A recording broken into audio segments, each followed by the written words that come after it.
Hi guys, Leslie and Emily here. We're back with this week's edition of Tuesdays at 2, and this week we are talking about the end of Google+.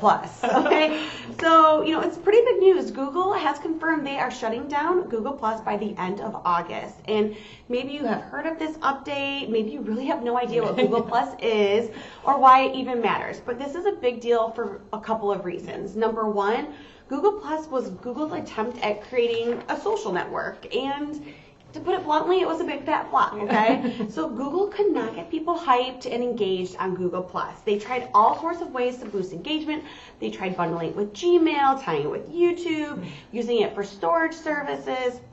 No dice. So, and this is a pretty astounding fact. 90% of all sessions in Google+ lasted 5 seconds or less. Wow. Why does that matter? Because when you look at Facebook, the length of an average user session on Facebook is 6 minutes and 23 seconds. Wow. That is a huge difference, a huge disconnect. So big deal. They couldn't get people to engage. Yep. So the second reason is that Google really only shut it down after admitting to a data security breach that they kept secret for months. Yeah, Yikes. bad. Okay, so that's obviously also a big deal. So Google, a name that pretty much everyone knows and trusts, lied to us for months about a privacy lapse. Yeah.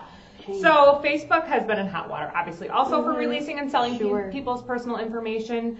And that was obviously much worse because there was more people on Facebook than there are Google+, but still the fact remains that Google experienced a security breach that left hundreds of thousands of users' data vulnerable to possible theft. So bad. So the glitch was identified 7 months before any news of it came out, and it's just a bad look for Google, right? So some people think that Google announced the end of Google+ kind of to hide or shift the negative attention away from that data breach, okay?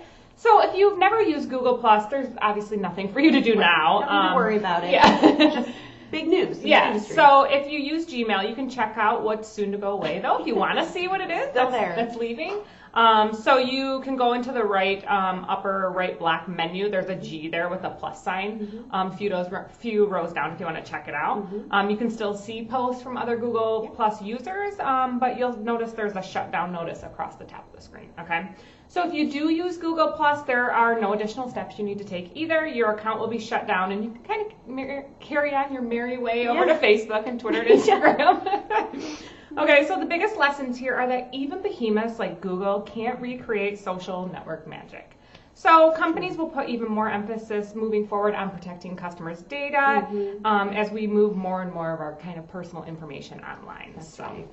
So that wraps up this week's edition of Tuesdays at 2. Tell us your thoughts on the Google Plus shutdown. We want to know what you think and maybe how Google handled the security breach. If you have any thoughts on that. If not, we will see you next week. I'm Emily and this is Leslie. Bye, guys. Bye.